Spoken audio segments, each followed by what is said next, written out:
A blessed day to everyone. I am Malaysia Sendon and welcome again to day 242 of 365 daily devotion with Bible Character Edition. And today is July 30, 2026. And yung title ng devotion natin na ito ngayon is Repeating the Same Mistake.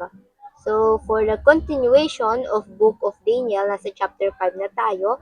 At yung character natin ay after nga ni King Nebuchadnezzar, meron kong Regent King. Ito, meaning na to dalawang hari, pero yung isa ay absent lang. Ito kasi itong haring na to, mga hari na to is si the King Nabonidus at King Belshazzar. So, si King Belshazzar, siya yung naiwan doon sa Babylon. So, ancestor nila itong si Nebuchadnezzar. And now, dito sa chapter 5, ito yung summary. Si King Belshazzar, nagpa-feast siya. So, meron handaan with 1,000 of nobles. And hindi pa siya contented dun sa pakain. Kasi, pinakuha niya yung mga gold and silver cups na kung babalikan nga natin si Nebuchadnezzar na ancestor niya ay ayun yung kumuha ng mga gintong gamit doon sa templo ng Diyos noong sinakop niya yung Jerusalem. So, ginamit yun ni Belshazzar, pinakuha niya yun at doon sila uminom ng wine. And then, itong king na ito, sa verse 4, while they drank from them, they praised their idol. So, they praised their idol made of gold, silver, bronze, iron, wood, and stones. Ito yung he proudly says na yung Diyos ng Israel, which is si Yahweh, na Yahweh ay natalo lang ng Diyos-Diyosan nila. Kaya nga nandun yung mga gamit. And so, may isang kamay bigla na sumulat sa pader, lumitaw at sumulat sa pader, mene mene tekel parsin. Ay yung nakasulat. Nakita mismo yun ng dalawang mata niya at nagpatawag siya ng mga enchanter, astrologer, fortune teller para ipaliwanag kung ano yung nakasulat. But end up, si Prophet Daniel ang nagpaliwanag nito sa kanya. Dito sa verse 18 sabi ni Prophet Daniel, mahal na hari, ang iyong amang si Nebuchadnezzar o yung ancestor mong si Nebuchadnezzar ay ginawang hari ng kataas-taasang Diyos. Ito nga si Yahweh. Naging kamakapangyarihan siya at pinarangalan. Verse 20, ngunit siya ay naging mayabang at nagmataas, kaya pinaalis siya sa kanyang tungkuling bilang hari. So, ginawa siya, di ba, na mas mababa pa sa hayop at nag-astang hayop. Pero sa kabila nun, natutong magpakumbaba si Nebuchadnezzar at kinilala niya si Yahweh na tunay na Diyos at nag-iisa walang katulad. So, sabi dito sa verse 22, at ikaw, Haring Belshazzar, na anak niya, kahit na alam mo ang lahat ng ito, hindi ka pa rin nagpakumbaba. So, nagkaroon ng pagkakamali si Nebuchadnezzar, pero ang ending, nagpakumbaba siya sa Diyos. Pero itong si Belshazzar ay he proudly, he knows the consequence, pero ginawa niya pa rin. Alam niya yung kwento pero nagpikit mata siya. Kaya sa ating katuruan, number 1, Bible stories are meant to guide us. Itong mga kwento dito, hindi ito basta fictional lang. Naganap talaga ito. Ito yung negligence ni Belshazzar. Though alam niya yung story ng ninuno niya na merong Diyos ang Israel, na kontrolado ang lahat, na siyang nagbigay din ng power and wealth kay Nebuchadnezzar, isinantabi niya ito to end up doing the same mistake. Kaya sa ating panahon, sabi nga ni Apostol Pablo, ang bawat kwento sa Biblia ay sinulat to set as an example for us para matuto tayo at mabigyan tayo ng gabay.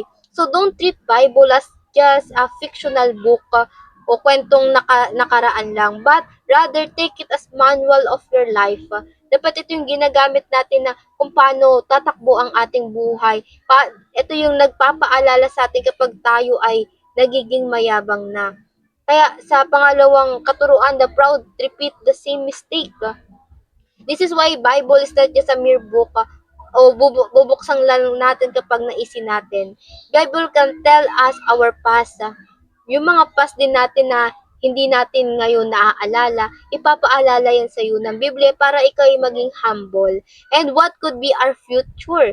Kapag hindi ka marunong lumingon sa pinanggalingan, sabi nga, ay more probably, you will end up the same mistake sa iyong mga magulang or kung sino man na taong nakagawa ng mali na ginagawa mo rin ngayon.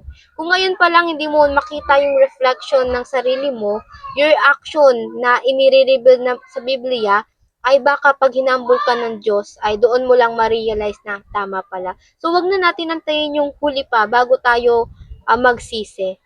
Matuto tayo sa experience ng iba. And point number 3, the humble are spared for or from destruction. Kahit na ikaw nasa pagdidisiplina ng Diyos, ang gusto lang naman ng Diyos ay maging mapagpakumbaba tayo. Katulad ni Nebuchadnezzar, binagsak siya ng Diyos hanggang sa pinaka mababang punto ng buhay niya. Pero nagpakumbaba kasi si Nebuchadnezzar at ayun din yung ina-ask ng Lord sa atin. Kaya ayun, tinigil ng Diyos yung destruction sa buhay niya at inirestore siya ng Diyos. Binalik sa kanya lahat nung kinuha, binawi ng Panginoon. While si Belshazzar, yung night din na yun na naging mayabang siya, pinatay na siya. Pinatay siya at yung bayan ng Babylon pinalitan ni Darius ng taga Persia. So imagine your mistake, though hindi lang naman siya yung nagpakasaya doon sa feast, ay at saka nag-defile sa Diyos, yung buong bayan nila yung nadamay sa judgment ng Diyos. Nadamay sa pananakop. Kaya minsan, hindi minsan, all the times, maging mindful tayo sa ating mga action. Kasi marahil, maaaring marami pang tao ang maapekto, hindi lang tayo. And para naman sa ating application, paano ba natin ito masasabuhay? Number 1, learn from the example of people in the Bible. There's so many character in Bible. They carries different story, many different example. Pero isa lang naman yung point nun. Have reverence to God. Magkaroon tayo ng deep respect sa ating Panginoon.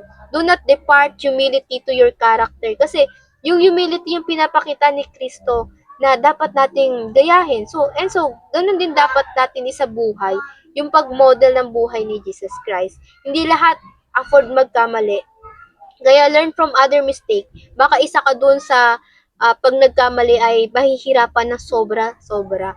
Kaya learn from other mistake. Lalo na yung mga pinapahayag na sa Biblia.